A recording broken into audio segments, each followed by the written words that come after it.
চলে আসলাম Bangla food heritage থেকে। আজকে আমরা আমাদের সবার মজাদার পুডিং বানিয়ে দেখাবো। পুডিং পছন্দ করে না এমন মানুষ পাওয়া খুবই মুশকিল। তো আমরা একটা পাত্রে গরুর দুধ নিয়ে নিচ্ছি 1 লিটারের মতো। এরপর আমরা এখানে 2 টেবিল চামচ পরিমাণ গুঁড়ো দুধ নিয়ে নিচ্ছি। এখন আমরা এটাকে একটু ভালো মতো নেড়ে চেড়ে নিব। দুধটা একটু পর পর আমরা একটু নেড়ে চেড়ে নিব যেন উতলে না পড়ে। এখন আমরা এর মধ্যে 1 কাপ চিনি দিয়ে দিব। দুধটা অনেকটা ঘন হয়ে এসেছে। এখন আমরা কিছু এলাচি দিয়ে দিচ্ছি একটু ডিফারেন্ট ফ্লেভারের জন্য। আমরা একটা বাটিতে 3টা ডিম নিচ্ছি এবং ডিমটা নেওয়ার পর আমরা এর মধ্যে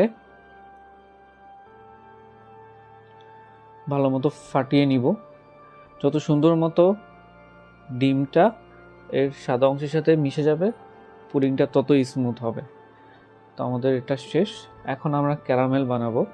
ছোট্ট একটা পাত্রে আমরা পানি গরম করতে দিয়েছি। এর মধ্যে আমরা আধা কাপ চিনি দিয়ে দিচ্ছি।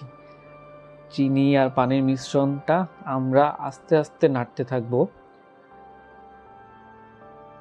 আমরা যদি নাড়া বন্ধ করে দিই তাহলে দেখা যাচ্ছে ক্যারামেলটা বসে যাবে।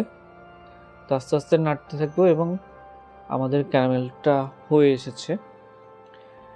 আমাদের ডিমটাও ভালো মতো ফাটানো শেষ। এখন আমরা আমাদের সেই ঘন হয়ে যাওয়া দুধ চিনির মিশ্রণটা দিয়ে দিচ্ছি এবং এটাকেও সুন্দর মতো আমরা নেড়ে চেড়ে নিব। দুইটার মিশ্রণই সুন্দর মতো হয়ে এসেছে। এখন আমরা আমাদের ক্যারামেলের মধ্যে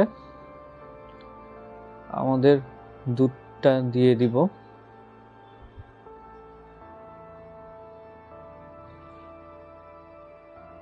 দেখতে খুব সুন্দর লাগছে। এখন আমরা দুধ চিনির সেই মিশ্রণ এবং ক্যারামেলের মিশ্রণটা আমরা স্টিমের জন্য দিচ্ছি। স্টিম হওয়ার পর সুন্দর একটা কালার এসেছে দেখতে পাচ্ছি। তো আমাদের পুডিংটা বানানো শেষ।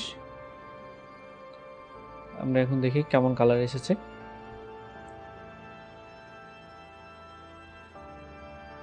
খুব সুন্দর একটা কালার এসেছে পুডিংয়ের, খেতেও খুবই মজা হয়েছে।